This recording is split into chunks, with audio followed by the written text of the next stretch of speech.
mari paksa aku ngruda peksa karo kowe Semar. Yen kowe ora gelem tekan negara Astina, tak ruda mari peksa. Bangga bakal tak rampungi, budi bakal tak sembadani. Apa sing dadi karepmu bakal tak wujuti. Rupak wani, jembar wani, padangane wani, petengane apa meneh Semar.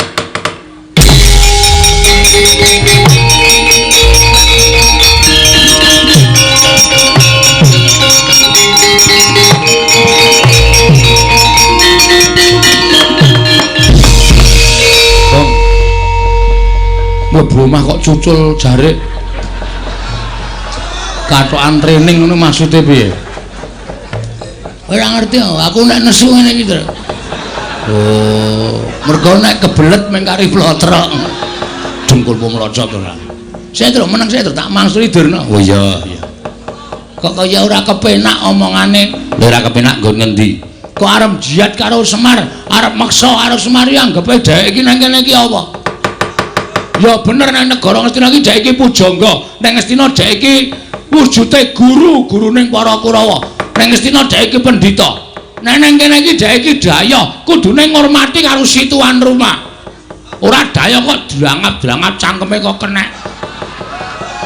Sak penake dhewe ora. Lho, iki ngapa Bagong kok ucul klambi, ngetoke tatoku. Waduh. Endi tatomu? Iki nang lengen iki. Ah, ula kok gubet gelas. Kuwi gambar apotek kuwi ya. Apotek nggo tuku bios, nggo bios. Cengelmu ki wae. Gong ora ngawur gong. Men aku emosi aku. Aku nganti bapak kok nganti ame dipameri brana picis derajat pangkat iki. Bapak iki nek gelem duwe derajat pangkat, nek gelem duwe drana picis, wis biyen-biyen tak omongi. Aku wis rasa aku kerawan anak-anak Pandhawa ki karang kadempel ayem, tentrem, manyes. Arep 39 derajat. Ning kanane dadi ayem, dadi sejuk. Kaya ana Esa. Asik kok. Asik walik ora. Heeh. Anggepe rumangsane apa? Nang barang ketekan Durna kok saka 39 derajat kok rumangsaku kaya ngedep geni dadi 45 derajat. Muntup-muntup nang ngendas. Omongane ora enak. Omongane mesti gawe geger, omongane mesti gawe kisruh. Mbok sampean ki sadar menemban. Sampean ki pendhita lho. Sampean ki wis gelem nganggo serban, nganggo kethu putih. Kuwi sing suci aja mung sandangamu putih tok, ning atimu ya suci ya. Atimu ya resik kok. Nek sandangamu kaya ngono kuwi tak sebutake kowe pendhita ndok bosok kowe. Jabamu putih, jeromu mambu. Ora ana gunane sampean dadi pendhita. Meksa karo kawula cilik, apa mbok anggap Semar ki blereng karo brana picis? Ah, ngene Bagong kowe aja nesu karo aku. Yen kowe iso mbujuk karo bapakmu Semar, kowe barang bakal entuk dhuwit, kowe barang bakal entuk derajat pangkat. Aku ora mendem derajat pangkat, Dur. Aku nek wis gelem duwe derajat pangkat ya aku wis pilihan iki wis dadi wakil rakyat aku. Aku ora gelem aku. Aku seneng berkesenian kok. Aku seneng budaya kok. Ngono. Nggo ngapa? Aku sapa sing arep mekarake kesenian, sapa sing arep akeh budaya? Apa dianggap aku blereng karo derajat pangkat brana picis? Ora kok. Aku urip kaya ngene iki seneng. Kowe tak omongi ya nek pancen kowe urung ngerti. Bungaing lair karo bungaing batin ki mor misah. Ah ora ngerti to marane. Oh goblok kok. Wong ki nek ngrasake bungaing batin, kuwi mesti ngrasake bungaing lair. Ning nek wong ngrasake sing diutamake bungaing lair, bungaing batin durung iso kejangkau. Buktine apa? Wong seneng lair iki derajat pangkat duit akeh. Lho, ning atine urung karuan ayem. Omahe nggo nyimpen duit ben dina ben bengi ping celingak-celingu. Ana tanggaku mbrobos kene. Ora tanggaku mlumpat tembok njukuki dhitku, anane mung suudon. Mongko wong curiga kuwi dosa. Anane mung numpuk derajat pangkat, numpuk bono picis karo numpuk dosa.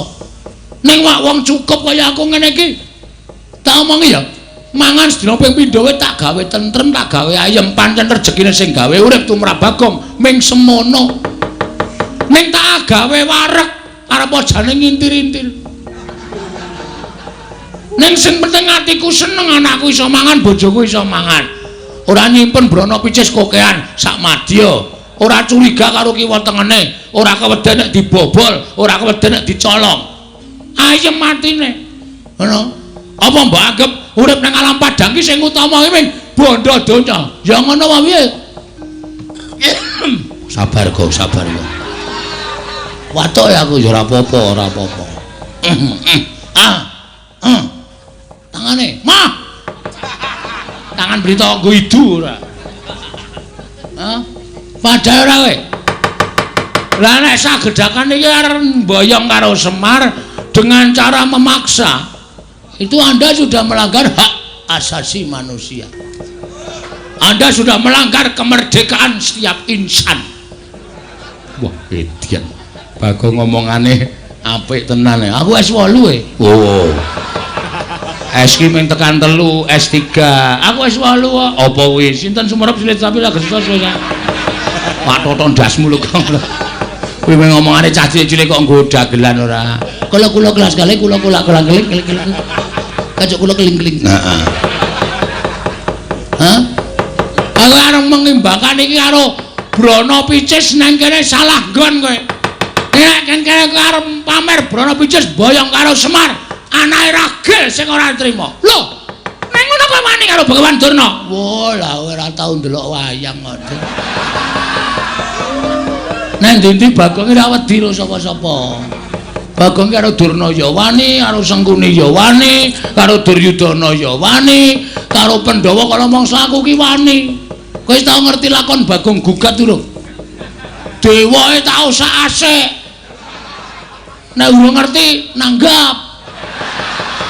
Ora mung ngenteni leku crita, atuna aku. Apik kowe gayeng, dewae morat-marit tak sikat kabeh. Lah kok mung Durna. Apa itu? Kecil macam mana? Oh sampean pamer nang kene nggawa Sata Kurawa. Ha keroyokan. Sampean iso nyenggol Semar, boyong Semar tok peksa ning ngendi jenenge negara Ngastina. Wis gumlundung sirahe Bagong. Lho, ora lho iki serius. Yen ngono kowe wani karo Bagawan Durna, sing tak wedeni apamu? Dudu ning kene papane wong neter katitean. Ayo metu jaba. Piye? Metu jaba. Wis ijab kok metu njaba. Rugi. Oh, wis muhrim kok. Anggo ngapa dedet-dedet gong tantil dasmu lho kowe. Cangkem elek ora. Oh, mbok yo sing apik kowe. Ngopo sing ngajari ya kowe ya. Bahane iki kan sing ngajari kowe. Nek ora ditokke sanggon-gon ora. Lah kuwi malah kurang ajar kuwi. Ditokke sanggon-gon kuwi. Ora yo ngregeti ta. Oh, ora. Ayo, metu Jawa, tutut yo. Lakon makan.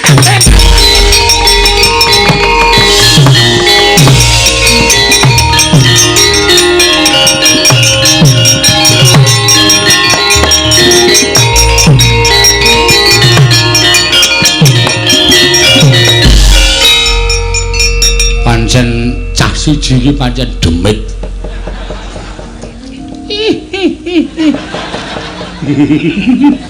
Aku kira delok polahe Bagong iso guyu dhewe dunekke demit ya.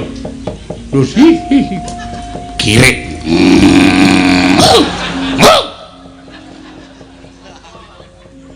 Ngapa ya, Pak? Kowe iki tak omongi to. Ha piye? Maksudmu kene mau piye? Lho, melindungi Bapak. Aku ki ora arep ngopo-ngopo. Nek iso ana rembug dirembug, ana perkara dirembug sarana bedamen. Lah kok mesti kowe iki gawe geger, mesti gawe rame. Iki nek kowe kaya ngono kuwi tak ngibarate jagung bakarane. Agene ana jagung mbok ditokke, Mir. Ora, kok cah goblok ora. Jagung bakarane iki apa kuwi paribahasa, tanggung perkarane ngono lho. Kowe iki sing gawe perkara, kowe kudu nanggung perkarane. Maksudnya aku mungsuh Durna piye? Kowe sing gawe perkara ya kudu wani nanggung. Oke. Mung Durna kok pancen aku niat kepengin olahraga asine. Nandingi Kurawa. Gong Kurawa iki arep kaya ngapa digdaya-digdaya lho Le. Ora wedi aku. Lah terus kowe arep kowe sing ngertok ndelke sapa? Ha iki ngapa iki doting pendelik iki? Wah, setan iki ora. Mulane kok kendele ra jamak-jamak. Nek ora ana iki aku ya meneng wae. Gandeng ana nom-noman iki gunane apa? Mula aku terus gleleng to menano apa jenenge sambil menyelam minum air. Tegese piye kuwi? Main ketok nek Bagong kendel. Ora ngerti nek sing tak tantangke iki piyai-piyai iki. Mangke tak aku ditonton wong semene kok wah Bagong gleleng tenan jane ya nul. Pancen wedhus tenan. Ndek, Mbok. Ora caturan. Ndara Antasena. Piye, Kek? Niki anak kula Bagong batur sampeyan wis goleke gawean. Nyuwun ngapunten nggih, Den. Ora apa-apa. Gong, nun. Kowe wis tuwa, leren ngaso. Kula tak tandangane. Krungu ta kowe. Niki nom-noman sing tanggapi ngene iki. Bagong ora rasa melu-melu kula wong tak tandangane. Ndara Gatot pancen jos. Bagong ora rasa melu-melu tak tandangane Bagong. Wah, Ndara Antarja nyos. Mengko kowe lingguhan karo aku Bagong.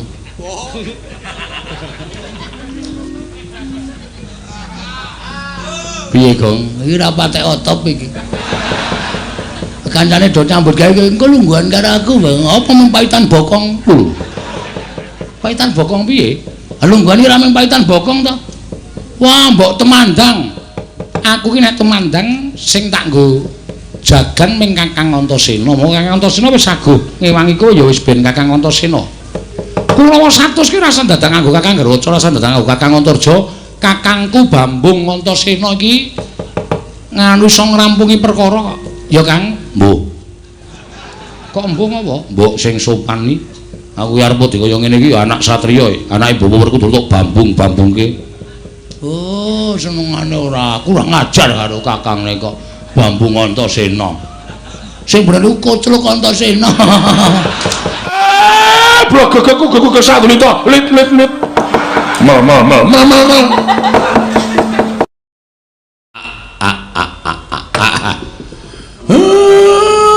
Kok gawe marem wiwit aku momong wong tuane nganti tekan peputra mongko wis gagah-gagah lah kok iki malah padha pating gruduk rawuh mrene nala gareng iki ndara-ndaramu putra-putra Pandhawa padha rawuh ana ing Karang Kadempel wah jan ya melu marem ya truk arep mingsak nyawang kowe awak dhewe yo ngerti laire Ndara wis anggene biyen piye awak dhewe yo ngerti laire Ndara Antasena biyen piye laire Ndara Karkaca piye Ndara Abimanyu piye laire Ndara Antarja piye saiki wis kaya ngene iki rasane kaya tuwek kae ya Truk heeh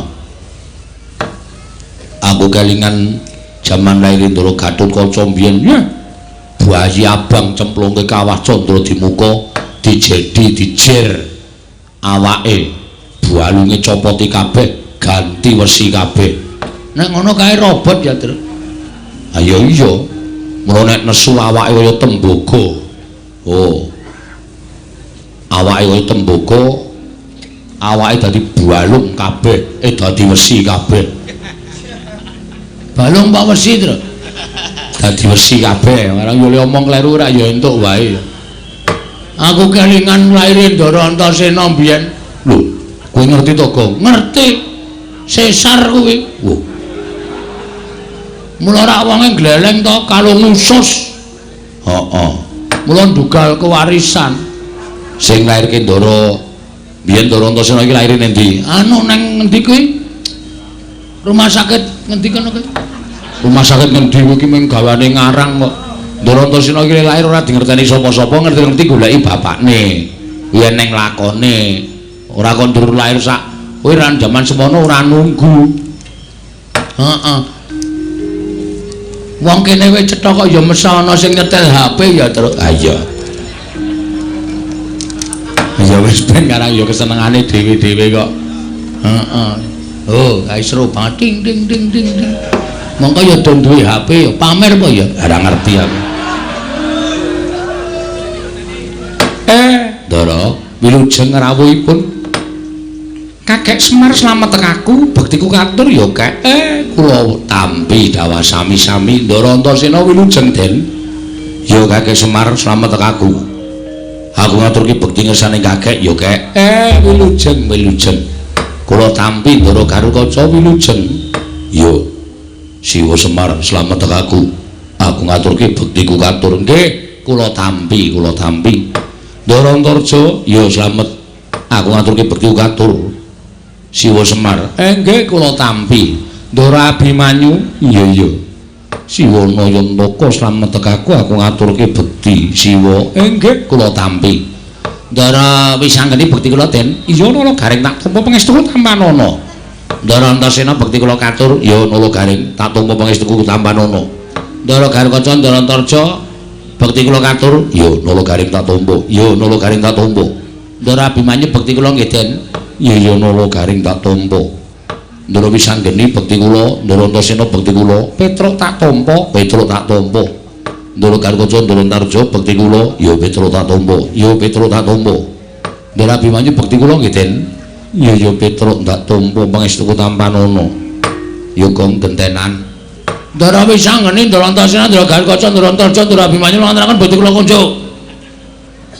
Kok dirotoni mentandake wektu. Meng ngaturke pambagya setengah jam dhewe. Iya, Bagong tak tampa pangestuku Tampanana. Ya Bagong tak tampa pangestuku Tampanana. Iya Bagong pangestuku Tampanana. Ngandel ora ming pangestu ta.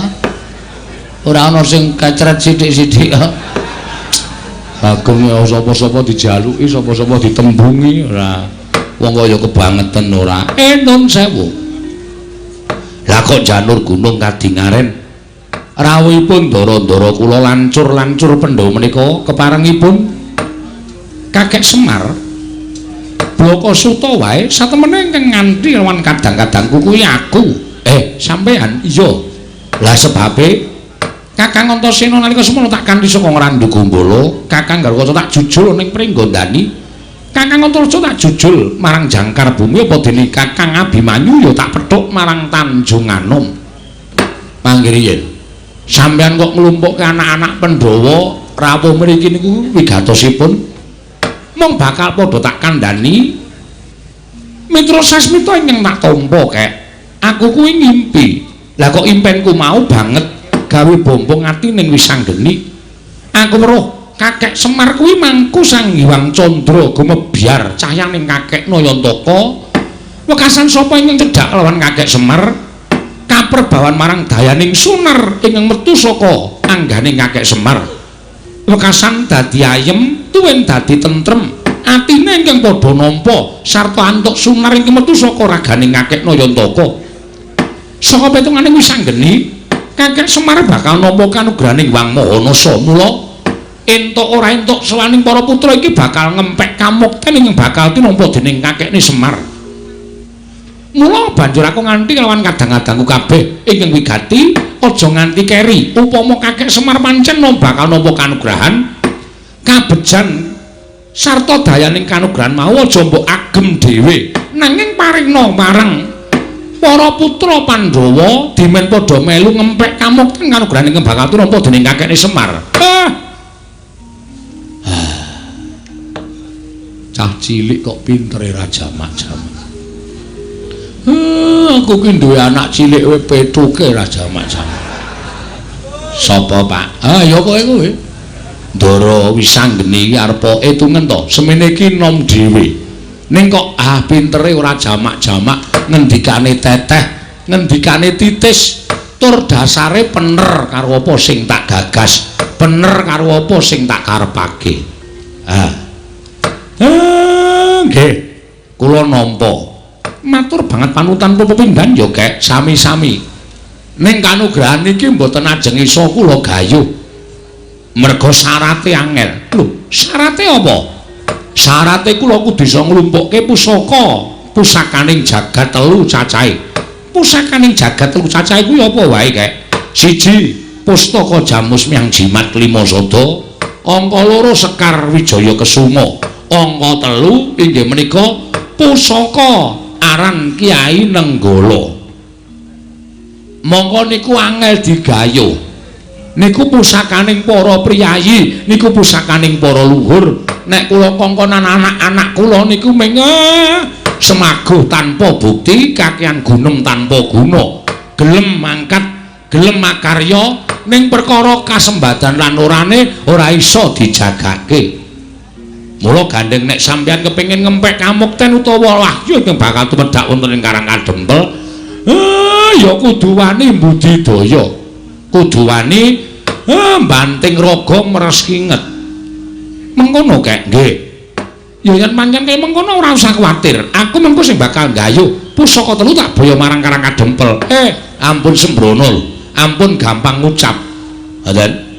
Ucap niku dicundhukke karo kekuatan. Ucap niku dicundhukke karo kepinteran. Ucap niku dicundhukke karo kekuwataning raga lan jiwa. Merga sakniki akeh wong sing kakehan ucap ning ora dicundhukke karo kekuwatane. Wekasan ana tetembungan kokehan gluduk kurang udan. Tom kosong. Allah. Apa kok? Tom kosong. Tong kosong. Tong kosong berbunyi nyaring ngene ya, Tru. Ayo nek cara basa Indonesia ngono kuwi. Omongan oke ning ora ana nyatane. Kene iki kok tak ngenekke ngene mbel. Ora ana nyatane, ora ana.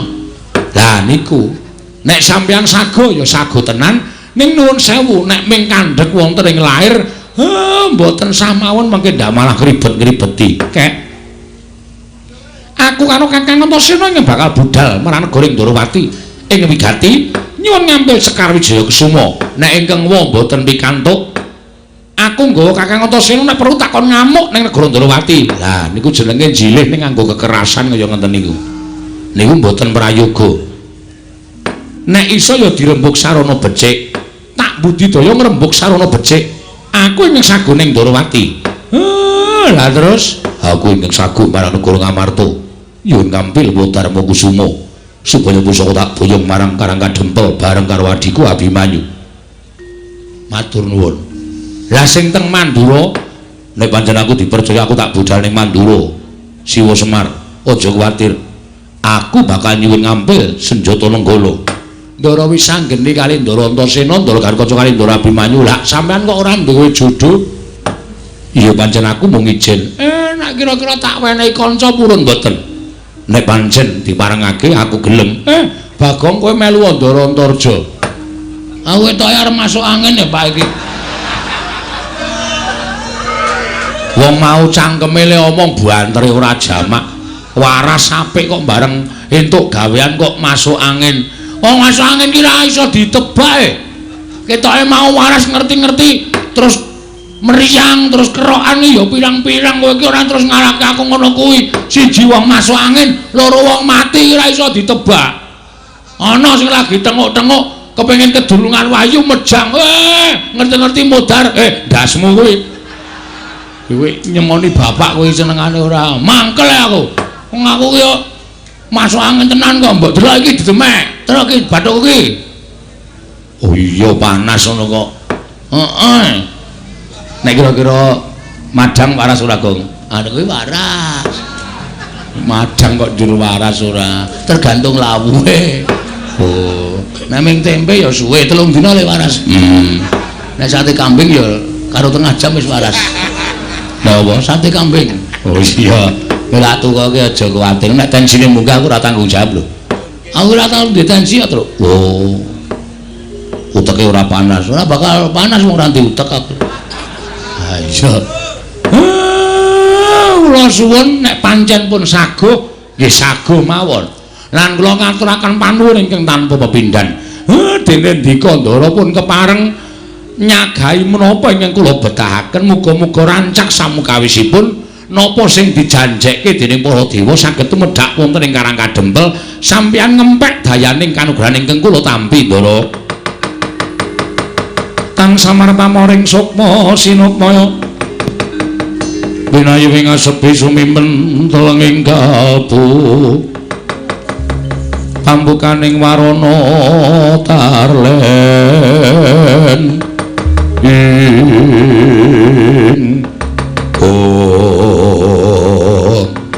Kumarenggeng samya pirembagan datasakling mangke dumraja tanpa harapan praptaning Begawan Durna ingkang miyak sagung kang samya sumewa karya kagiat kang samya mulat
niki rak Penembahan Durna to Penembahan kandak mleguduk swalu gembol Semarante awela iya aku Begawan Durna Semar apa kowe pangling karo aku mboten lha ya sawetara ora ketemu sing jeneng mripat tuwa niku rak kudu gagap-gagap to Penembahan lho ya iso ora jeneng mokal wong dasare umurmu karo umurku ya wis tuwa tenan wilujeng Penembahan selamat teng aku Semar niring sambikala praptaku salam taklimku kantur marang kowe ya Semar nggih kula tampi Penembahan bekti kula kunjuk nala gareng natampa pangestuku Tampanana lho nggih bekti kula kunjuk Penembahan oh Petro Kantong bolong matampa pangestuku Tampanana lho nggih sanget anggen kawula dadosaken jimat bekti kula kunjuk Penembahan oh Bagong iya pangestuku Tampanana ya Bagong lho nggih sangat anggen kawin dadosaken jimat dipun sekecakipun anggenipun lenggah wis ora kurang prayoga praptaku ning Karang Kadempel Eyang aku ngaturake bekti kunjuk lho iki sapa iki aku wis anggeni Eyang oh wis anggeni ya putu pangestuku Tampanana ya wis anggeni tak gegem dadekake jimat slamet Mbah Kakung lho sapa iki aku Antasena oh Antasena putuku kowe pangestune Simbah Tampanana ya Nger ndak gegem dadekake jimat Eyang bekti kula kunjuk suarane kaya Gatotkaca iki kasinggihan mekaten pangestuku Tampanana ya tetuka kula pundi nggo jimat Eyang bekti kula kunjuk iki sapa kula pun Antarja wah iya Antarja pangestuku Tampanana ya Naka Baginda kula pundi nggo jimat paripin dayaning ngasantosan Eyang bekti kula kunjuk oh iya anu sapa iki Janaka sanes kula Abimanyu oh Abimanyu putuku cah bagus pangestuku Tampanana ya Abimanyu kula pundi nggo jimat paripin dayaning kasantosan wah Durna bapakku aku katurake bektiku katur lho Werkudara ana suarane kok ora ana wujude Werkudara pangestune Bapak Tampanana niki Bagong Mbah oh setan ki ora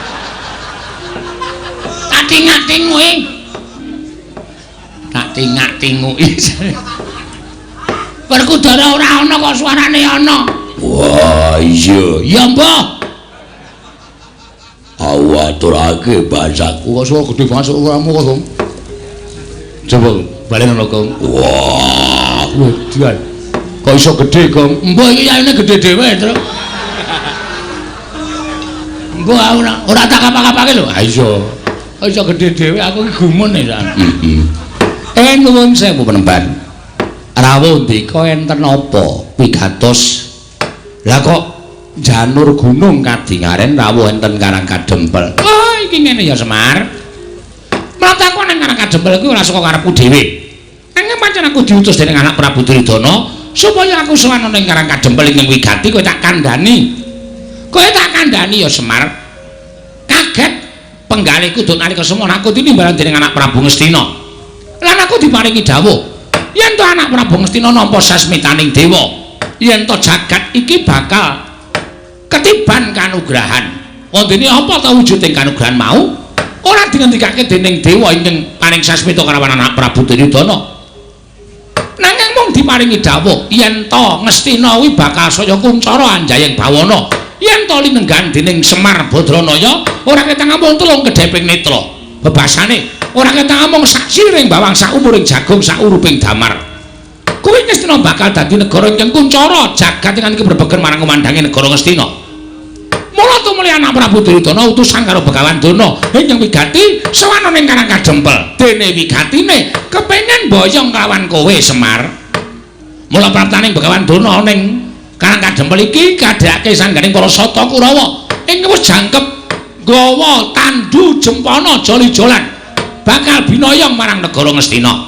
Ora ketang mung teleng kedheping paningal kowe rawuh ning negara Ngastina ya Semar. Kowe prapta ning negara Ngastina. Monggo anak Prabu Duryudana wis paring dawuh karo aku, Bapak Durna, menawi Semar kersa rawuh wonten ing negari Ngastina, nyuwun menapa dipun paringi. Menawi perlu nyuwun brana picis, nyuwun wujuding brana picis, hargya kencana jamrut hergeni dipun paringaken dhateng Semar Badranaya. Nyuwun pinten gerobak, pinten kereta, menawi perlu Karang Kadempel menika dipun guruki nganggo brana picis. Ngono ngendikane anak Prabu Duryudana. Mula Semar prataku ning papan kene kuwi ibarate kaya dene dewaning kamulyan. Ingkang bakal menehi kamulyan marang kowe lantaran anak Prabu Duryudana. Kowe rawuh sedhela wae ning negara Ngastina, balimu uripmu bakal mubra-mubru, uripmu bakal mulya, uripmu bakal ora kekurangan apa wae. Malah ngendikane anak Prabu Duryudana nek Semar gelem ning negara Ngastina sak lawase bakal pinaringan pangkat nujum paranpara ana ing Praja Ngastina, kowe bakal mukti ngawibawa Nyakrawati Mbau Dendha. Omahmu ora bakal kaya ngene wujudane. Oh, Semar, kowe iki mesakake temen kok. Uripmu sarwa ngrekasa. Coba to, kowe ora ketemu aku pirang puluh taun. Monggo saka pewayanganku, kowe ora ketemu aku pirang-pirang taun kuwi bayang aku lho. Omahmu kuwi wis apik, omahmu kuwi wis becik. Ning kok panggah kaya ngene coba. Pendopo nek pendopo ning payone ana gendheng, ana seng, ana plastik. Apa kaya ngono kuwi wangun pendopo. Tur ing atase kowe iki abdi ning para Pandhawa lah kok iki ra lincak biyen kae ora ganti-ganti. Nganti dilemeki triplek barang. Uripmu kok kaya ora kepenak to Semar. Mula iki ana kalodhangan. Yen kowe gelem sowan negara Ngastina, apa kang dadi gegayahmu bakal kasembatan. Nek perlu omah iki dimbrokke, kowe mbangun sing anyar. Bangun sing anyar. Prabaya ora saka kowe. Nanging saka negara Ngastina bakal dicukupi. Kowe pengen bangun omah wujud kaya ngapa? Omah sing kaya kepiye? Bakal kasembatan. Waton kowe gelem sowan negara Ngastina. Kowe kandha. Kowe njaluk sandangan cara kepiye? Kowe sesuweng ora mung suweng wujude lombok abang kaya ngene ketok peng-pengke. Kowe nganggo suweng sakurungan jago dumadi saka inten bakale kewer-kewer kupingmu. Ning mesti bakal kelakon. Mula kang saka kowe Semar ayo ta. Aja nganti kowe mikir kaping pindho, aja nganti kowe metung-metung bola-bali. Iki kalau jangan kowe entuk kamukten. Kowe entuk kamukten. Ning yen kowe ora gelem tak boyo marang negara Ngastina. Oh, Semar. Anak Prabu Duryudana wis paring dawuh karo aku, Bawa Durna, sagedhakan menika panjenengan boten saged boyong dhateng Semar Badranaya. Ginanipun menapa panjenengan kula sembah? Ginanipun menapa panjenengan dados pujangganing negari Ngastina? Ginanipun menapa panjenenganipun kula sembah-sembah minangka guru kula? Mboten wonten ginanipun. Menawi namung Boyong Semar kemawon panjenengan boten saged ateges Durna menika namung pendhita ingkang boten wonten nyatanipun. Buktinipun kawon kaliyan Semar Badranaya. Mila tinimbangane aku Kosin bali marang negara Astina, paripaksa aku ngruda peksa karo kowe Semar. Yen kowe ora gelem tekan negara Astina, tak ruda paripaksa. Bangga bakal tak rampungi, budi bakal tak sembadani. Apa sing dadi karepmu bakal tak wujuti. Rupak wani, jembar wani, padangane wani, petengane apa meneh Semar.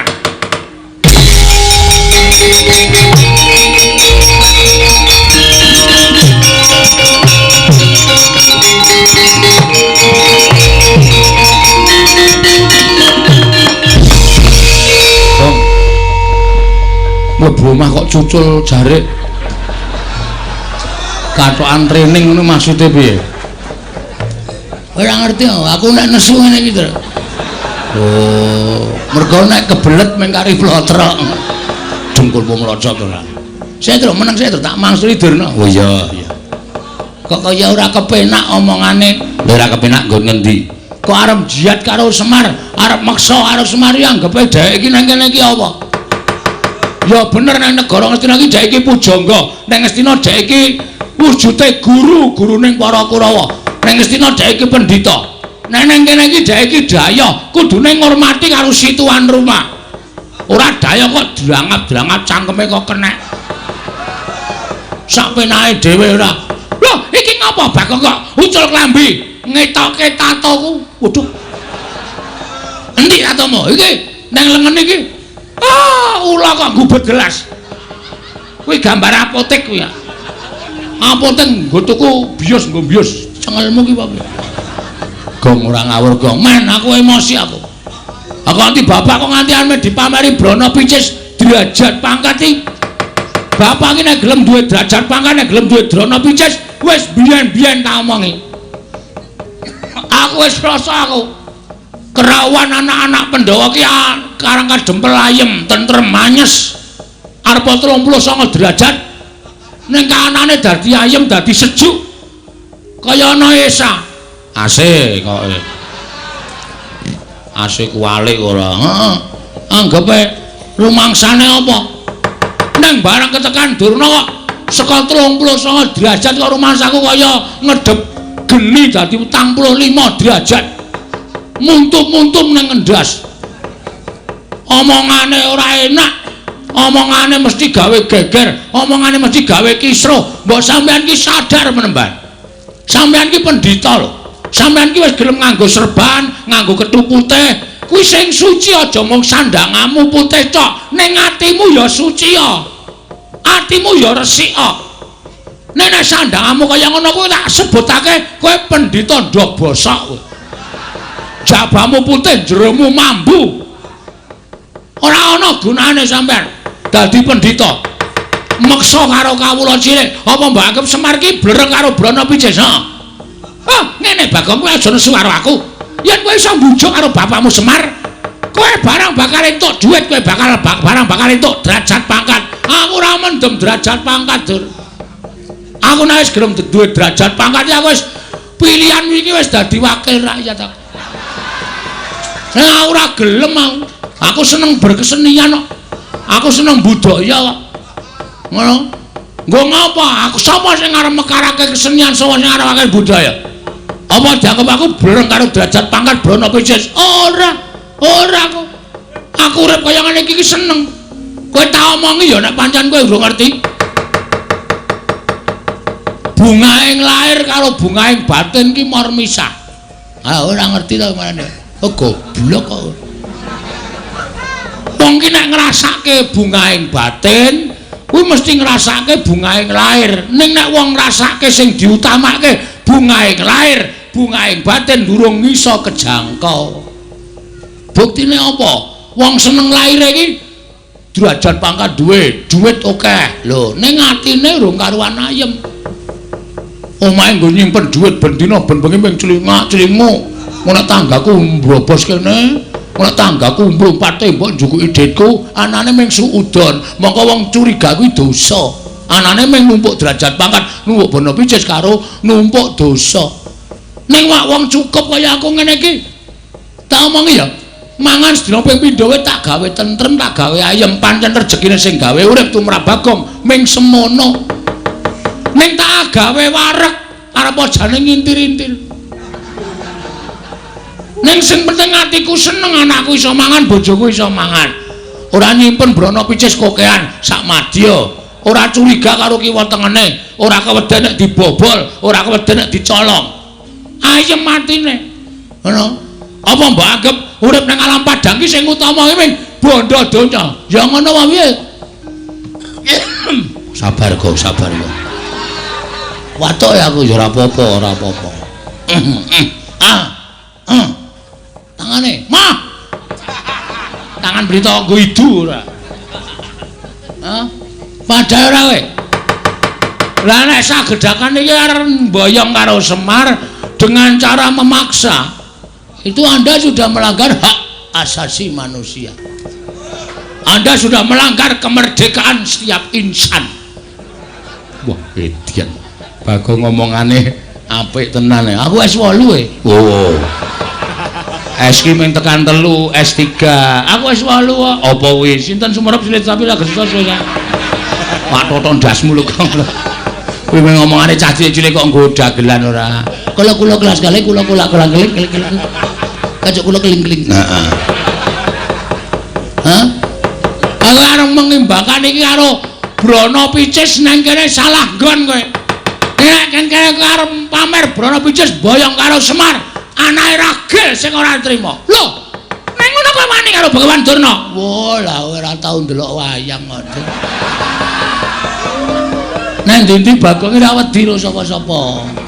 Bagong karo Durna ya wani, karo Sengkuni ya wani, karo Duryudana ya wani, karo Pandhawa kala mangsa aku ki wani. Kowe wis tau ngerti lakon Bagong Gugat durung? Dewae tak usah asik. Nek urung ngerti nanggap. Ora mung ngenteni lek ku crita, tuna aku.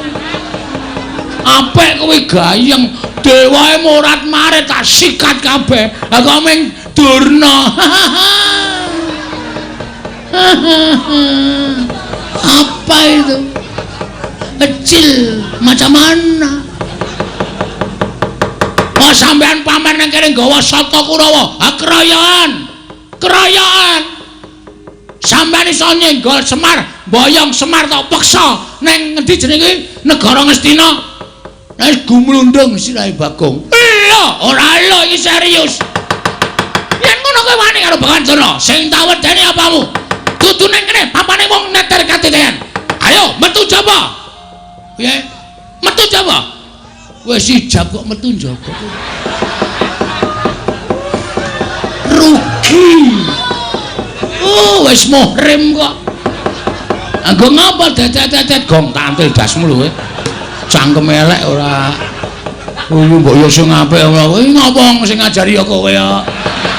Bahane iki kan sing ngajari kowe. Nek ora ditokke sanggon-gon ora. Lah kowe malah kurang ajar kowe. Ditokke sanggon-gon kowe. Ora yo ngregeti ta. Oh, ora. Ayo, metu Jawa, tutut yo, lakon macan.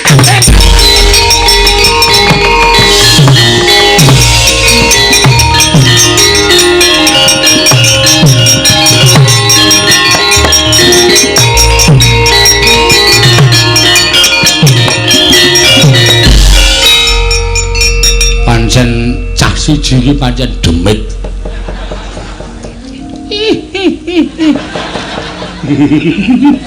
Awiran delok polahe Bagong iso guyu dhewe dunekke demit ya. Lho kirik.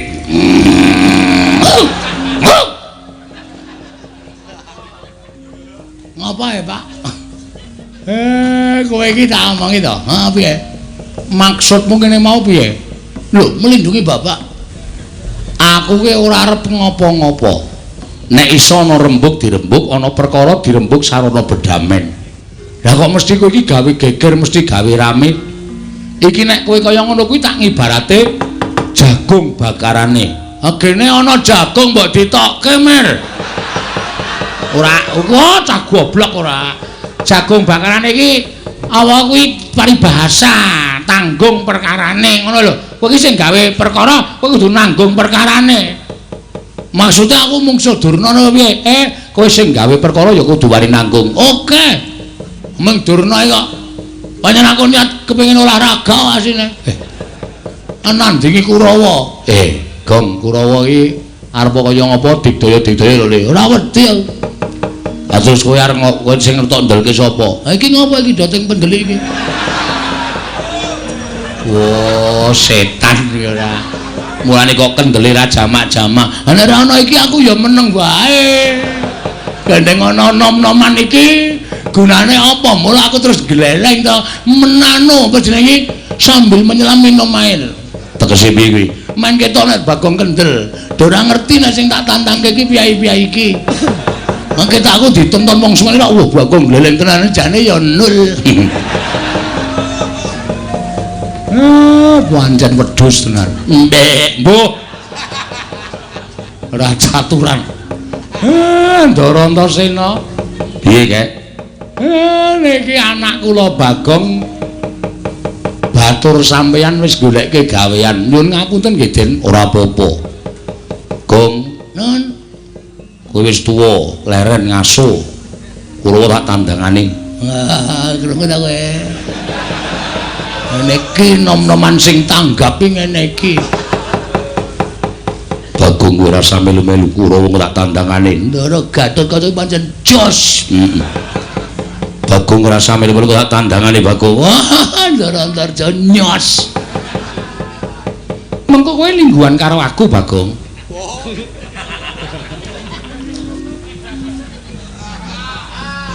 Piye, Gong? Iki ra patek otop iki. Kancane do nyambut gawe engko lungguhan karo aku, Bang. Apa mempaitan bokong? Paitan bokong piye? Lungguhan iki ra mempaitan bokong to. Wah, mbok temandang. Aku ki nek temandang sing tak nggo jagan ming Kakang Antasena. Mong Kakang Antasena wis saguh ngewangi kowe ya wis ben Kakang Antasena. Kulawa 100 ki rasa dadak nganggo Kakang Garaca, rasa dadak nganggo Kakang Antarja. Kakangku Bambung Antasena iki nganu iso ngrampungi perkara kok. Ya Kang, mbuh. Kok mbuh apa? Mbok sing sopan iki. Aku arep dikaya ngene iki anak satriya, anake bawa kudu tok bambung-bambungke. Oh, senengane ora. Aku ora ngajar karo Kakangne kok Bambung Antasena. Sing bener iku Kocluk Antasena. Tendhangi raine ora. Matur nuwun nggih, Den. Nek pancen kaya ngoten ampun nganti kesempyoke ngaradan kawula kula pengamuke Kurawa sing didhawuhke Begawan Durna mangke mang tambak teng jabaning rangka karang kadempel njaluk pamit yo Kek, njaluk pamit Siwa Semar.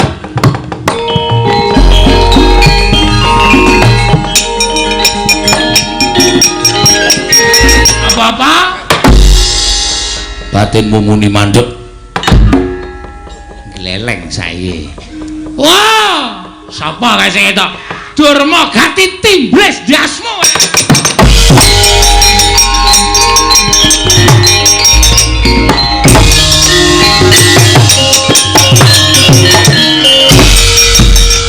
Biar. Wah, gleleng tenan. Padake sembecengan.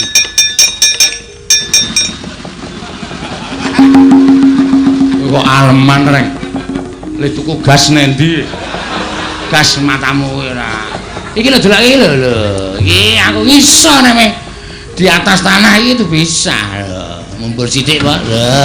Wah. Golek kolah ra ono gendenge.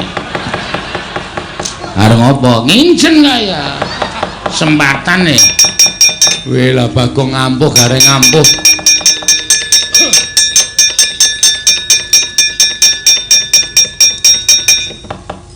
Kula digawe kaya ngene. Digawe piye? Gawe kaya gareng kali Bagong. Aku wis aku ping ambles bumi, mongko ambles bumi wis dinggoni Bagong. Mongko Bagong tak jake gelut ning jero bumi. Merem. Kula iso kaya sampean iso nyembur kaya kula to? Iso. Wonten iso mati wonge, mati. Wah, niku wis apik. Merem apet-apegan.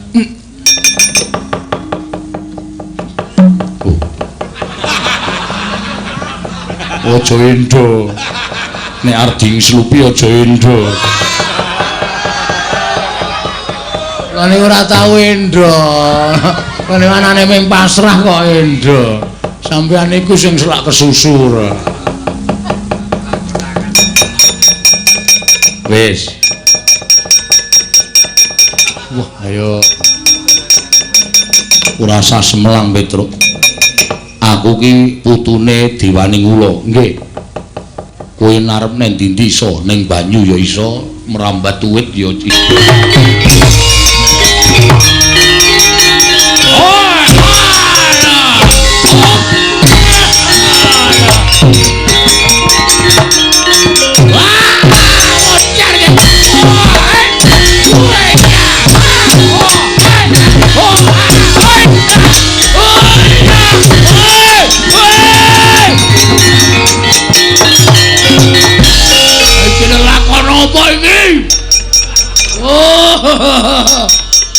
Kapokmu kapan? Semangkean. Ayo Kurawa gelem bubar apa ora? Ora gelem bubar, ajar anak-anak Semar legane. Kon Iblis? Kon Iblis apa piye? Mutiar. Oh, kapokmu kapan kowe? Kowe ngapa ya, Tru? Oh, kowe iki senenge cah kurang ajar. Gong, napa iki kilene nandur iki tenanan. Kok ambles bumi nggawa kantong gandum. Telone wong tok pedhiki tok wadahi iki piye? Engko nek panen nek jebol rak wis ra ono telone to. Kowe engko tak kei to. Wah, kok nek carane ngono kuwi gah aku. Wah, gah Gong. Aja balekke Gong. Wis kowe ra sampe santai wae to. Kowe ra sampe melu pokoke butuhe kowe engko tak kei. Jeneng aku ra wani iki. Gong kowe cewek. Oh, wah kandhane kaya ngono. Doglut ning bumi sing weruh ya sapa? Wayang kok ming animasi. Waduh, iki piye aku dipendem sak dodo iki. Apamu kapan kowe? Balikke, Gong. Balikke ora semangkean ora. Ayo. Patih sengkune ora nekuk penjalin golek dalan nyangkal putung gawa para sata Kurawa. Wow, konangan gareng timblis saka ndir kantor.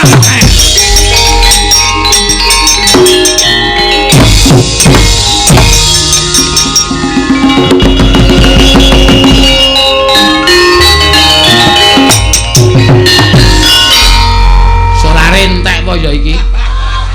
Kok wis ora gelem banter ya?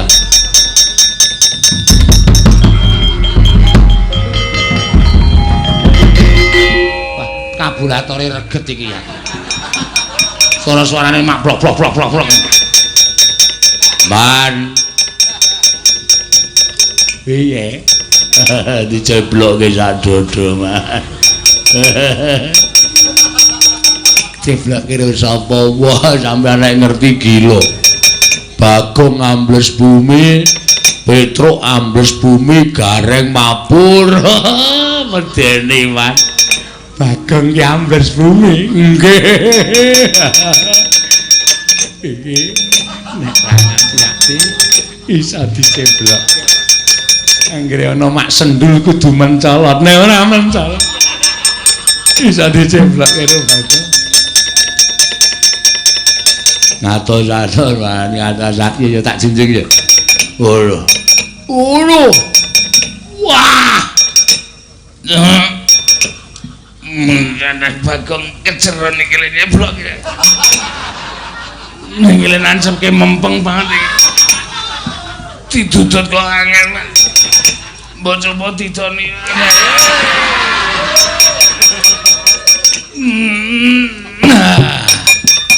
Aduh. Lega aku. Sampeyan ki wong tua to? Ngerti tandur lagi diceblok kok dijeboli. Mbok nek tukul njaluk. Mantel mencelak kowe. Sembetengan. Mlayu wae. Selak diceblokke meneh.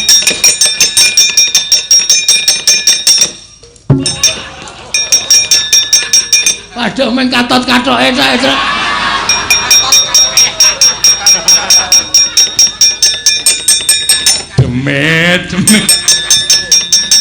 iku karepe dhewe. Patih kok kathoke ditarik. Untung lobok. Dadi ora sak wonge.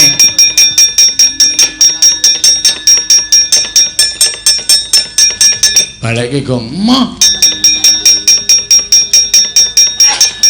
Ukuran 3-4. Wah iya. Nek kowe lemu ya ora sedeng. Ayo tak bedah. Santai wae sambung kain liyane. Kardinal. Waduh. Kardinal kok mempengi ra jamak-jamak ora. Wah lho, keterangane katut sak kathoke jero. Ha iya. Sengkune iki pate kok kathoke jero rendan. Rendan piye? Kaya saringan tahu e lho. Mosok nyanyi dangdut ya mbok ora ngerti ora. Semengane werna-werna.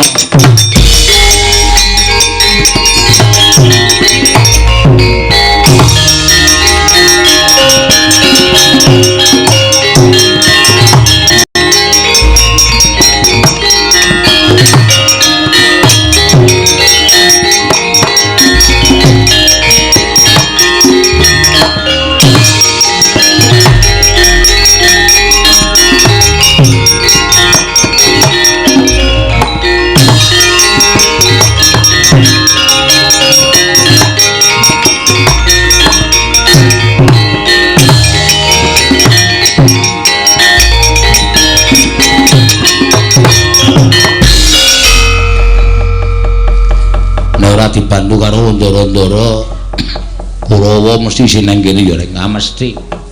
Nek ya paling berpartisipasi meng aku. Lho.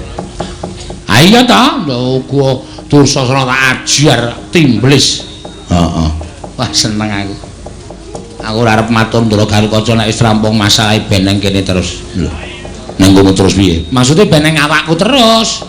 Dadi aku iso mabur tekan ndi-ndi ora kok ming tekan semuk semene tok.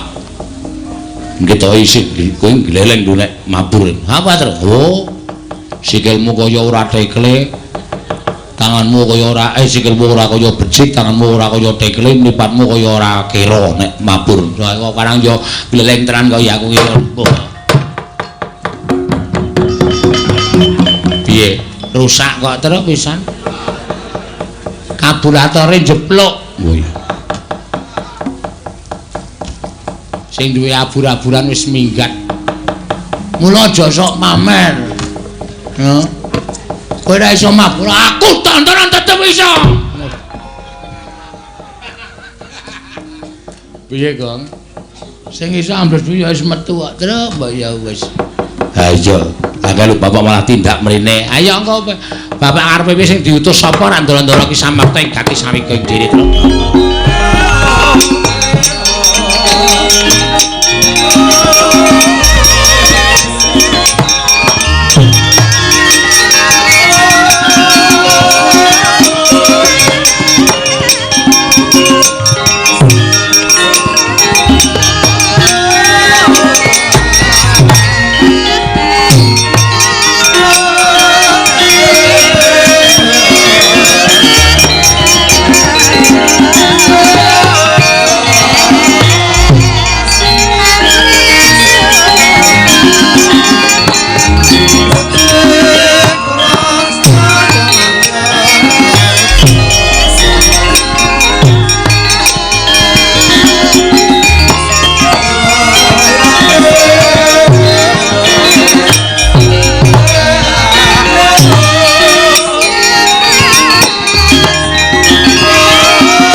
Koten prayitna semuriris eka balik ditiyane gandayane trisanya purnama sasi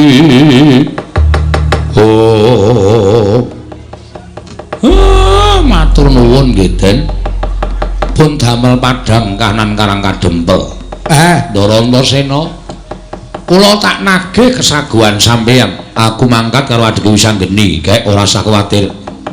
Ndara Gatotkaca kula nagih kesaguhan sampeyan. Aku bakal budal karo Abimanyu, aja kuwatir, Siwana Yantaka. Ndara Antarja kula ya nagih kesaguhan sampeyan. Aku bakal budal nadani jen sowan Womandura. Ngestu padha dawing Siwana Yantaka. Muga-muga sami lebda ing karya. Mboten manggih setunggal menapa kelakon panjangkanipun ingkang abdipun Semar. Aku budal dina iki Siwana Yantaka. Aku mangkat dina iki Siwana Yantaka. Aku mangkat dina iki ya kek bareng karo Wisanggeni. Ingkang atos-atos nggih ndara-ndara kula mugi-mugi saged kasembadan.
Srikina ning Pasewakan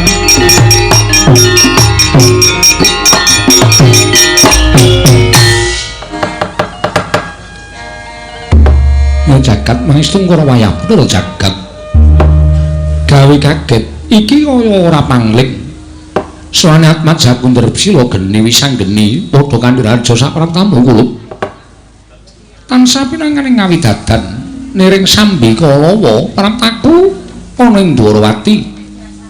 Kemarin aku ngaturake sembah, sumenging pangabektiku kunjuk ngersaning Prabu Dwaraka. Ya kulup ndak tampa. Ora liwat pangestu ning wakmu ing Dwarawati Tampanono. Ndak gegem dadiake jimat. Anak lanang Antasena padha raja sapratamu nggih. Pangestune Pakdi wilujeng sowanku Pakdi. Aku ngaturi sembah kunjuk ya Pakdi. Ya kula Antasena ndak tampa. Pangestuning wong tuwa Tampanono ndak gegem dadiake jimat. Anggir Wisanggeni katuran karaharjan rawuhipun nggih. Paman Setyaki slamet tekaku ngaturke bektiku kunjuk ya Paman. Kula tampi dawa sami-sami. Anggir Antasena wilujeng rawuhipun Mak Cilik garba ruci slamet tekaku. Aku ngaturake sembahku katur ya Mak Cilik. Kula tampi dawa sami-sami. Raden kekalih dipun sengejaken anggenipun lenggah. Siwa mati Udawa ya kaya surakura kepenak praptaku wae. Pak Dipati Udawa iya kaya ora kepenak sowanku ning negara Dwarawati Pakdi Wisanggeni. Siwa Dwarawati ana dawuh sumengko pengawak Bodran Damar Sasi Gita anamung wigati sengkan-sengkan sowan ing datan pepoyan ana wigati apa kulup mara gage matur marang wakmu Dwarawati. Setemene ngene wae sowan kursane Prabu Dwarawati mau ora liya saka keparenging Kakang utawa Siwa Badranaya. Ing nalika semono aku budal saka ing Sala Geni sowan marang ngersaning Kakek Semar. Apa to sababe dene aku sowan marang ngersaning Kakek Semar? Sabab aku mituruti parampitaning dewa lumantar pasumenan ing wis dak tampa. Mula ora aneh yen to dina samengko mbuh bener mbuh luput, mbuh cocok mbuh ora. Yen to karang kadempel utamaning kakekne Badranaya bakal antuk kanugrahaning dewa. Wong dene kanugrahan mau bakal dayane bakal dirasakake mring sagung para kawula sak negara Ngamarta, munggahing para putra munggah meneh para pepundhen Pandhawa. Ya mung nalika semono ngendikaning kakekne Semar, nggone bakal kedurungan wahyu mau ora bakal kelakon lamun ora ana pambiyantuning Siwa Dwarawati. Ora ana pambiyantuning wakmu Dwarawati tegese piye nggih? Amarga Saratsrana ing ngendikake dening kakekne Semar bakal lakon penjangane gering Bayu Wahyu mapan ning Karang Kadempel. Lamun Karang Kadempel tinunggon pusaka 3, 1 Pustaka Jamus Lima Sada, angka 2 Sekar Wijaya Kesuma, angka 4 Pusaka Kyai Nenggala. Katelune kudu mapan ning negara utawa ning Karang Kadempel. Mula tumuli aku semaga lawan kakekne Badranaya, aku ingkang nyuwun ya kuwi Sekar Wijaya Kesuma ngersane Kanjeng Wendrawati. Mula wae sowan kowe iki malih-malih apa? Tanon lho kejaba mung mbok menawa ana mulunging penggaling Prabu Ndrawati dina samengko Sekar Wijaya Kesuma bakal ndak suwun ndak boyo marang Karang Kadempel wa Ndrawati. Kresna sinayeng manglung mintonaken Dewi Kramanira kanggo mitir kang mitraning astaning asta Om jagat wasane ku Bathara Wayah para jagat wisanggeni aku ngrumangsani Tanata Ndrawati kuwi ora ketang sithik tau nampa pangudanging Kakang Semar tau tate nampa dimong dening Kakang Badranaya nanging mbok yo aja banget nggone ngasorake marang derajating Tanata Ndrawati ing atase pusaka ingkang winastan Sekar Wijaya Kesuma kuwi pusaka kadiwatan. Ora ana wong liya ingkang diwenangake ngasta kejaba mung Tanata Ndrawati lha kok dadi Kakang Semar mung kepengin gayuh kanugrahan wae lha kok dadak nganggo Saratsrana wujuding Sekar Wijaya Kesuma. Lah gek utusan marang nom-noman kaya kowe lan Antasena. Ya to yen pancen mengko aku maringake pusaka mau bakal mbok aturake marang Kakang Badranaya nanging jiwaning muda kuwi laduk wani kurang geduga. Yen to nganti tok gunake bab ingkang ora prayoga apa ora jeneng kapitunan. Mula bab perkara iki aja kok enak sarta aja mbok anggap gampang. Nggone Purwa bakal maringake Sekar Wijaya Kesuma iki bakal akeh pitunganing nata ing Ndrawati. Mula sing gedhe pangapura ya wisanggeni. Yen sira sowan ana ing negara Ndrawati bakal nyuwun ngampil senjata wujuding Sekar Wijaya Kesuma, aku ora ngeparangake. Mula kowe bali marang ngersaning Kakang Semar. Matura ingkang terwaca marang Kakang Badranaya yen Sekar Wijaya Kesuma ora bakal sowan marang Karang Kadempel wisanggeni.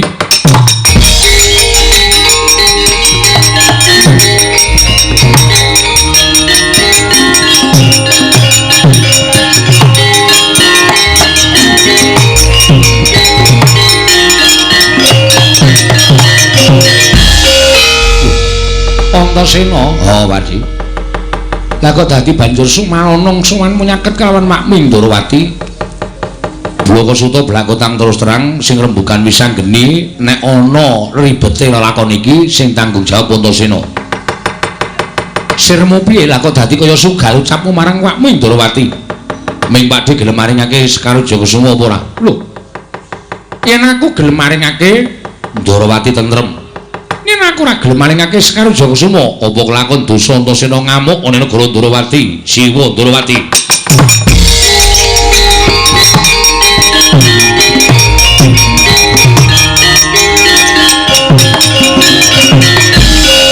Setyaki.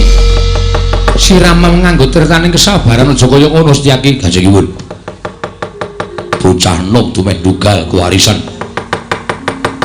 Dumeh dugal kuwarisan nom-noman ora nganggo petung, ora nganggo tata krama sakabinake dhewe. Nggih. Sampeyan nyumbari ajeng kawi geger negara Ndrawati, nek ora krungu Senopati Ndrawati mboten napa-napa. Nek krungu Senopati Ndrawati niki dadi tanggung jawabe Satria Garba Ruji ingkang paman pun Setyaki. Menawi angger Antasena badhe damel geger negari Ndrawati, krana Kanjeng Prabu mboten maringaken Sekar Wijaya Kesuma. Ajangipun mboten wonten ing pundi-pundi namung wonten dadanipun Senopati Ndrawati. Metu njaba le lak jajale kaya ngepok kekuatan malih jelas.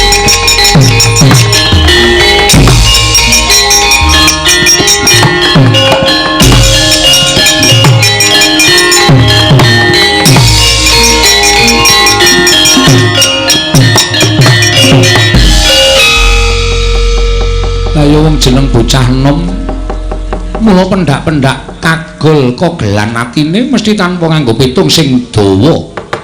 Tanpa digelar lan digulung Udawa.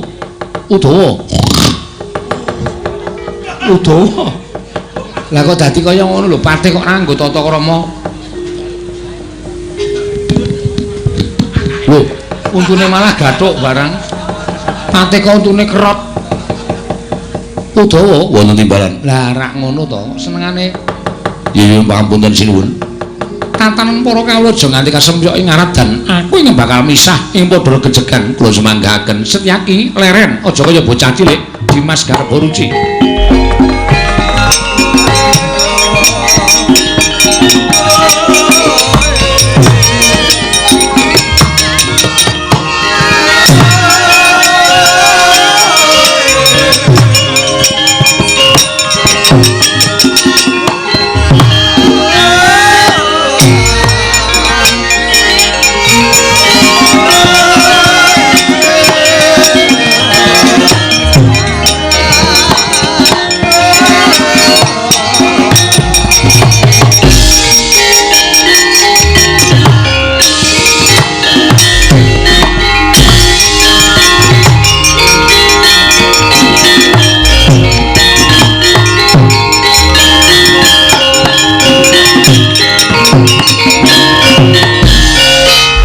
Keperanggul mungking ayuda kebapak bawatnya bentar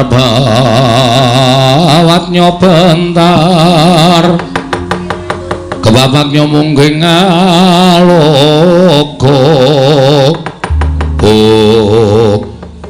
gil kula menika tiyang sepuh masinipun kula mboten badhe ngladosi dhateng jengandika Anggir Antasena lek wis ora sandadakaken gunung tanpa guna. Majile wis nampa penantange anakmu Antasena saiki didajal. Nek pancen sampeyan majlis iso ngalahke Antasena, aku mundur karo Wisanggeni ora sida nyuwun Sekar Wijayakusuma. Ning kok sok baline. Nek aku iso ngasurake majlis Garbaruci, Siwa Ndarawati kudu maringake Sekar Wijayakusuma. Nggih. Kula menika nate bondo kaliyan ingkang Rama. Kula mboten kawon. Nadyan nuwun sewu dipun mestani kawon ning kula mboten trima ati kula tetep mestani menawi kula dereng kawon apa meneh namung majanipun anake kaya sampeyan rasah ngatoske banyu ngempukke watu ayo dijajal rek nang kene kaya apa aku sing kalah jroning boto itu monggo kula ladosi ning aku njaluk ngapura nek aku neranyak karo Majlis Garbaruci.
Gelut kok kaya cacilik menguleng-ulengan gelut ki ya jotosan ha iki padha-padha ampuhe ngene iki kok Dik Majlis Setyaki tak jotos ya ora apa-apa aku dijotos Majlis Setyaki ya mingkaya dicokot semut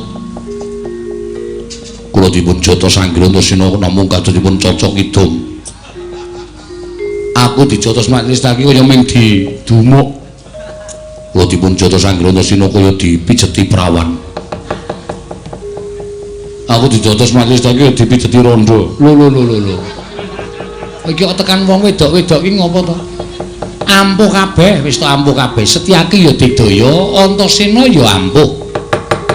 Ning tetep aku ngamuk nek pancen Siwa Ndarawati ora maringake Sekar Jayakusuma. Antasena, piye? Upama tak gondeli mesti kowe bakal gawe geger negara Ndarawati. Kang mangkono ora bakal prayoga dadiane. Heeh. Nek nganti mengko bapakmu krungu malah ora karo-karuan to, mestine ngono. Sekar Jayakusuma tampan ana. Tenane, Pakde. Iya, tenan. Gawanan ning Karang Kadempel. Ning aku bakal marep ning Karang Kadempel uga. Mengko nganti pusaka iki digawe bab sing ora prayoga marang Kakang Semar Badranaya. Aku ora nrimake lho Antasena, ora ming Pakde. Aku ya ora nrimake. Mula tampan ana. Mangkat to ning Karang Kadempel. Ya, matur nuwun. Bisa nggene endi? Mengko wis anggere bakal sumusul marang kowe, Ger. Ya.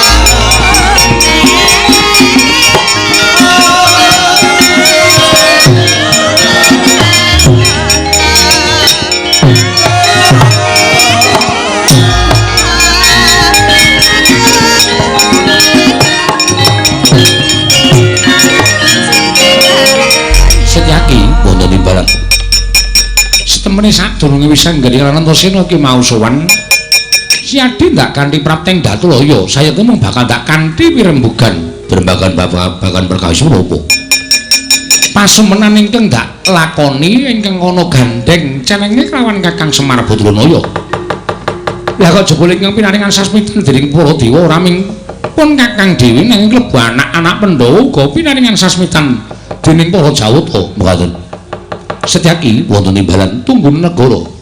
Paduka Kanjeng Prabu badhe tedhak dhateng pundi? Aku tak nglapat lakune anakku lanang sakarone kuwatir ing atiku ya sing tak kandhake ngarep.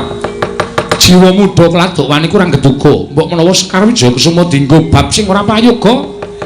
Aja nganti aku ing kapitunan. Lah ngaten sembah kula ingkang ndherekaken Jengkar Paduka titip negara Setyaki nggih ngestaken dawuh Prabu.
Saketar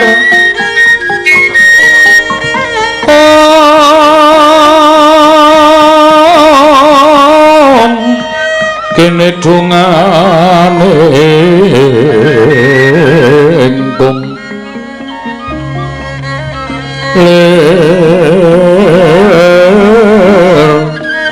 Bowo sing pene panca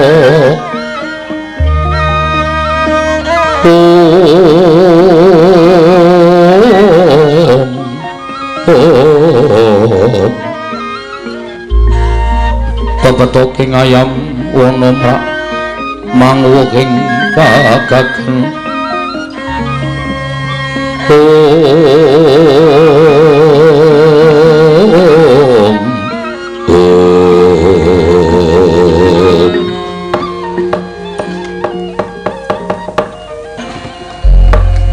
Bathara. Piye? Ora mangling iki kaya dene atmajaku Gatotkaca. Apa dene atmajaning Dimas Arjuna. Anakku lanang Angka Wijaya. Koko Prabu kasinggihan mekaten.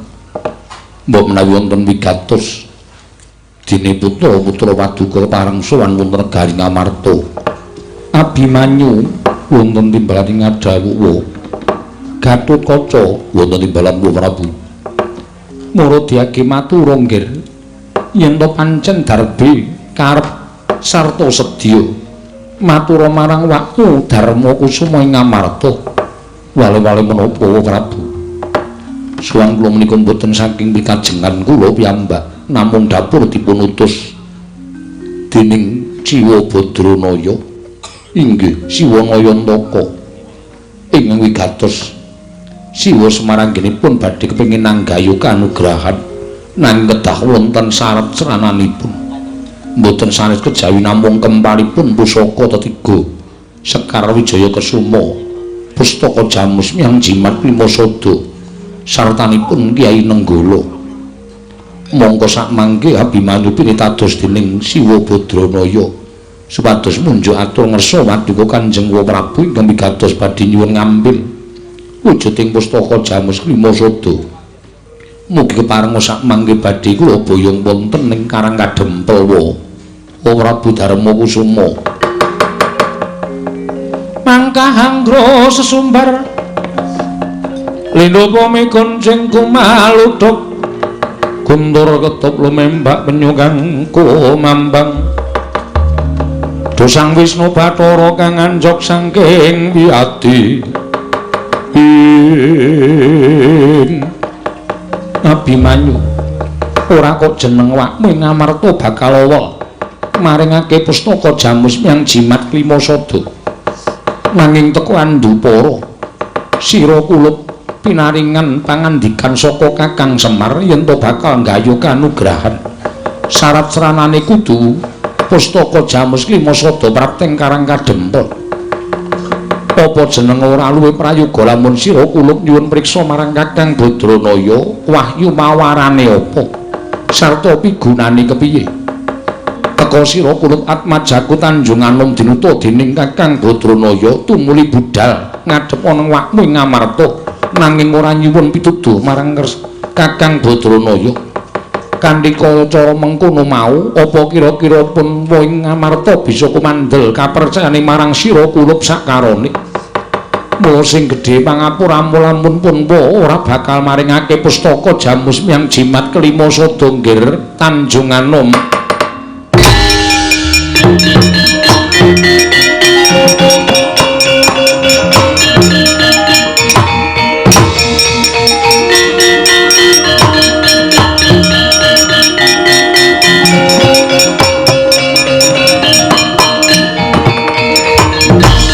Kotodian Gatotkaca tinon mapakarga suta tekapira Kresna kulup tetuka ana ponggir teka sajak ora prayoga kang dadi atinira kulup Gatotkaca nuwun pamunten sampun dados kesaganipun ingkang putra ing Pringgondani. Bilih sowan kula wonten ngersanipun Kyai Semar Badranaya kula kedah pikantuk damel. Mila sakmangke gandeng Paduka Prabu sampun paring dawuh mboten badhe maringaken Pustaka Jamus Miang Jimat Klimasada. Kula nyuwun pamunten. Tinimbang sakmangke Gatotkaca menika dipun wastani satriya ingkang boten saged ngugemi dhateng menapa ing sampun dados kesaganipun. Paripaksa nadyan kula dados ndeking pengamun-amun. Bebasan putung kabandhemna remuk kasawurna kula mboten badhe kesah saking negari Ngamarta menawi Paduka Prabu mboten kepareng maringaken wujuding Pustaka Jamus Miang Jimat Klimasada.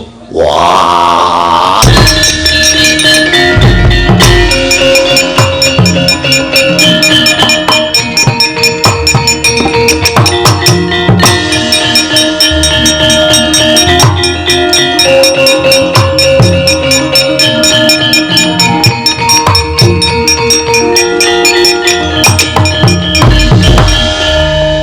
Mapunten amit sang klimanten tabi tirebena iki lho dene demawaing nawang tuwak. Kok Prabu.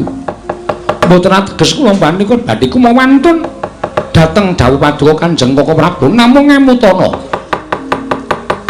Kakang Mas Yodipati ingkang samangke tumuli mulasara dhateng atmajanipun semanugi Kakang Mas Madukara. Ingkang tanwandi ugi boten badhe gesek karena menapa ing dipun tindakaken dening Kakang Mas Yodipati. Menapa boten saru dinuling atasipun tiyang sepuh kalian putra sami regejegan. Doh nyono cerak nyono sami mestani menawi kula warga Pandhawa menika boten rukun Koko Prabu kinarya nyahak tuwin kinarya anyupet dhateng raosanipun para kawula dhateng para Pandhawa wiyah atmajanipun. Mbok inggih turta malih Kyai Semar Badrana menika selaminipun kula menika srawung kaliyan Kakang Semar mboten nate tumindak goro utawi ujar lelamisan. Mbok menawi menapa ing dipun tindakaken Kyai Semar menika kala wau pancen saestu badhe anyadong kanugrahaning dewa Koko Prabu.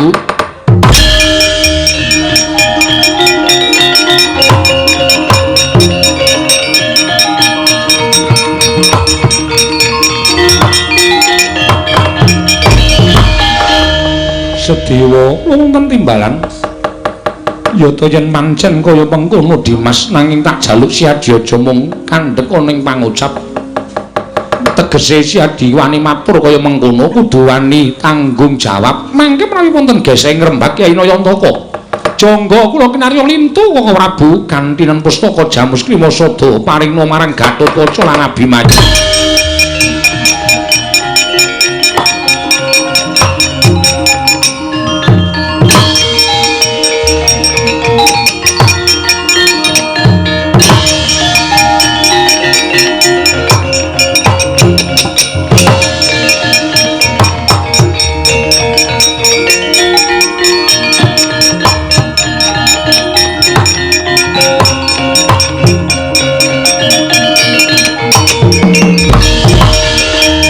Kyai nyuwun pangapunten mboten badhe wantun kaliyan pepunden Pandhawa nanging ngawrat nemban dawuhipun Kyai Semar Badranaya inggih Siwa Nayantaka menawi ngantos mboten pikantuk damel menapa mboten lingsem Rama Kyai kagungan putra ingkang mencla-mencle gunemane kaya banyu tumumpang godhong sente cangkeme.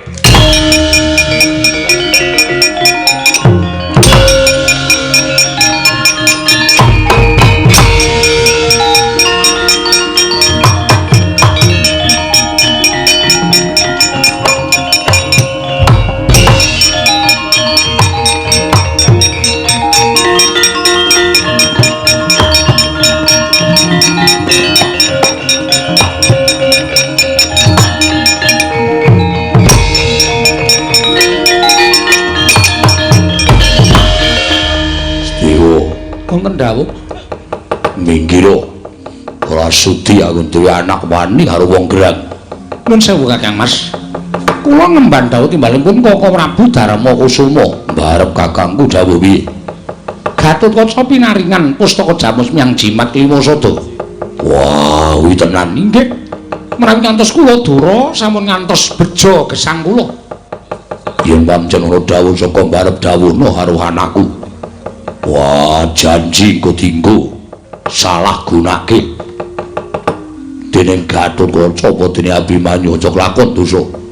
Aku dhewe sing bakal matrapi paukuman lawan kowe. Ngestaken dawuh Paduka Rama Kyai Gatotkaca wonten timbalan. Pustaka Jamus Krimasada tampanana. Nanging wanti-wanti pitungasing pamanmu. Kemareng Paduka Paman.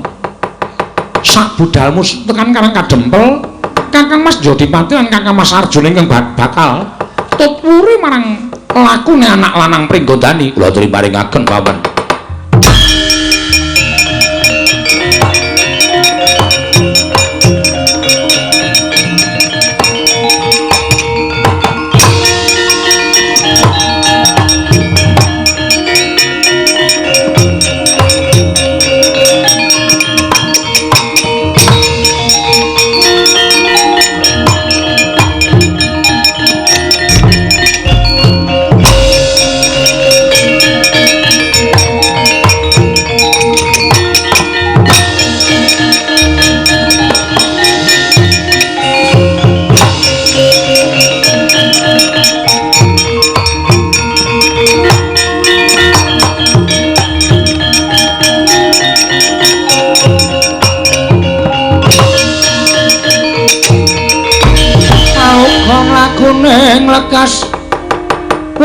kita linuteng kidung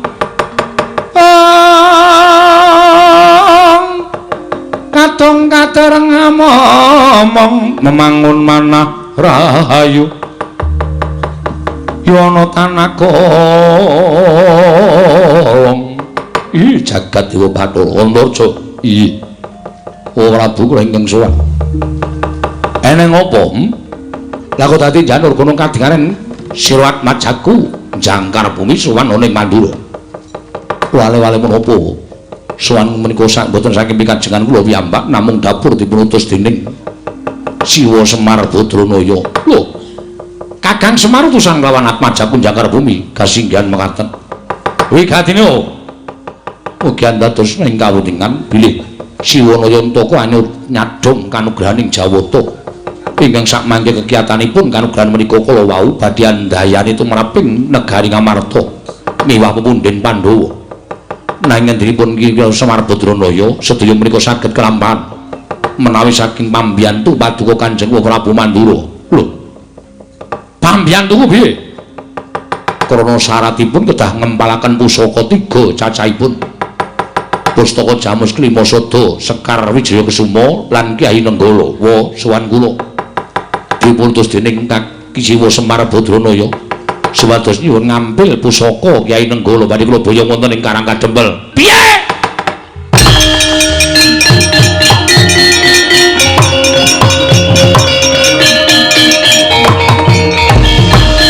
ayo binatang paresmaning jajalan sukertane baune iblis lanat Antarja wonten timbalan lah kok wani-wanine kowe kumo wani matur yen bakal nyuwun ngambil Kyai Nenggala ngerti ora yen pancen kowe durung manut yen pancen kowe durung ngerti pusakaning Baladewa kuwi wujude loro kodrat karo wiradan sing kodrat mapan ana ngepek-epek Baladewa aran Kyai Nenggala sing wiradan jenenge Kyai Alugara lah kok dadi Semar nyuwun ngambil Kyai Nenggala padha karo moteng-moteng tangan itu Baladewa iya iki ora bakal bisa digawa dening sapa wae iki mapan ning jeroning kulit sak jabaning daging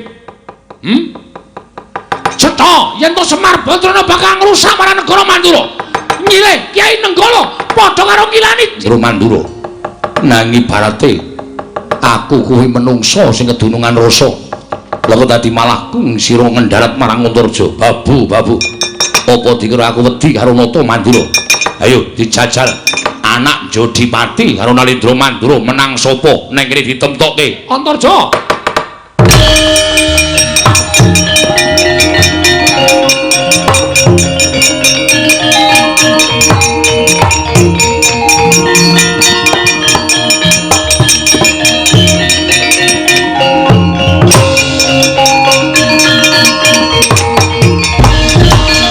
Kresna inggih Kakang Prabu kula ingkang raying Ndarawati sirmu piye karepmu piye ayo kene Antarja ki maju ngarep aku kene jejeki raine parat menungso ratatanan lah kok dadi wani bakal nyilih pusaka Kyai Nenggala mongko dheweke iki ora weruh yen to Kyai Nenggala ki mapan ana ing sanjabaning daging sajroning kulit kok ora iso digawa dening sapa wae sing iso digawa dening sapa wae iki mung Kyai Alugara kuwi wae ora setengah titah iso mboyong pusakaning ingsun lah kok dadi arep disilih karo Semar memek mripate Semar diapure derajate ngaceplek kok dadak nyilih Kyai Nenggala arep ngopo Kakang Prabu kula nyuwun mapunten sampun ngantos duka nyatanipun Antarja menika kepara saestu dipun utus dening Kyai Semar lan kula caosi prisa Kakang Semar nembe anyadong kanugrahaning Hyang Mahanasa mongko sekawit pisanggrihan Antasena ugi sowan wonten negaring Ndarawati nyuwun ngambil Sekar Wijaya Kesuma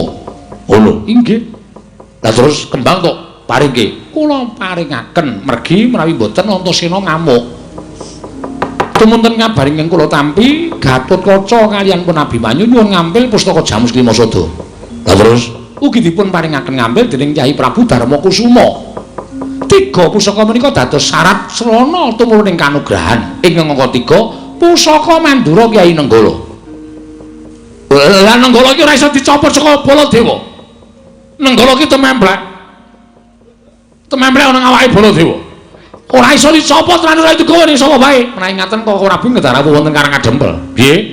Koko Prabu ngedharawuh wonten ing Karang Kadempel. Menawi upami mangke Kakang Semar Sembada pikantuk kanugrahan sak mboten-mbotenipun Koko Prabu pikantuk dayaning kanugrahan. Ngono Kresna. Inggih Koko Prabu. Yo, ayo aku manut karo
Bala Pandhawa mbyuk gumulung mangung sireng sata Kurawa kambahungke Kakang Semar kula Den apa pancen kepara nyata ature anakku Ndrepsila Geni Wisanggeni kawan apa dene Antasena leres mekaten matur nuwun pun paring ngambil Kembang Wijaya Kesuma. Iya, Kakang. Kakang Semar apa bener kang dadi ature anakku pringgondani apa dene Tanjungana. Mboten geseh. Kula sing dawuh, kula sing nyuwun tulung sami sowan teng negari Ngamarta. Matur nuwun pun paring ngambil pustaka Jamus Miang Jimat Kliwasada. Kakang Semar apa kepara nyata? Leres Darantarja to. Iya. Lah pun di pusaka Nenggala. Yen ora saka kareping Baladewa pusaka Nenggala ora bakal bisa wal saka karepe Baladewa. Mung sekedap kok, Ger. Niki nggo jangkep syarat srana ruba pepanggil.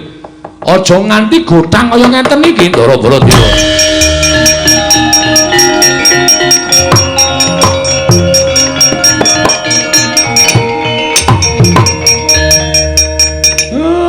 Matur sembah nuwun.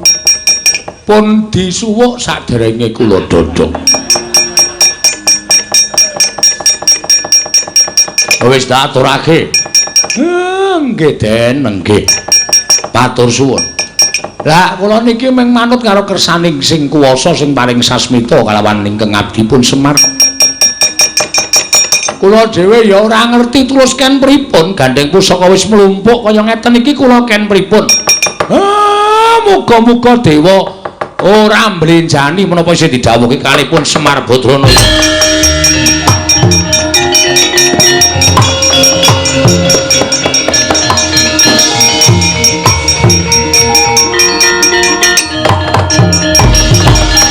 Kilak tadet sayuran sak nginggiling Karang Kadempel. Tumunten mendung angen danu satemah peteng dedet. Karang Kadempel dumadakan ana kiat ingkang nganyigar punang mendung biar padang trawangan. Sumunar sumlorot saking dirgantara tumedhaing wayu katentreman mapan wonten ing Karang Kadempel. Andayani tentreming negari Ngamarta. Mandura miwah Ndarawati tetunggalan manunggal dados sajuga.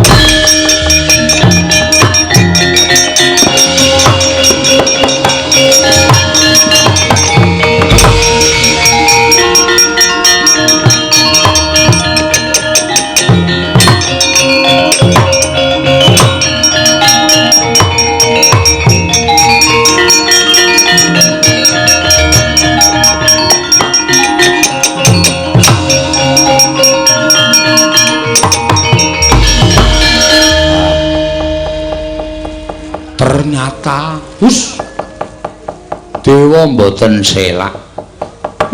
Jumbo kaya napa sing didhawuhke kalih kula.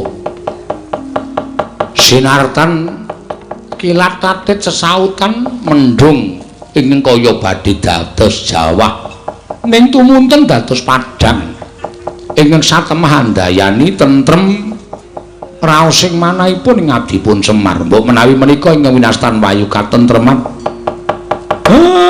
Tentrem menika mugi dayanana dhateng negari Ngamarta, Ndarawati lan Mandura niring Sambikala. Mboten manggilangan setunggal menapa, tentrem laire, tentrem ya batine, tentrem kawulane, tentrem nara prajane. Sedaya tetunggalan manunggal sayuk rukun sayek saka kapti tunggal cipta rasa karsa lan karyane Ndara.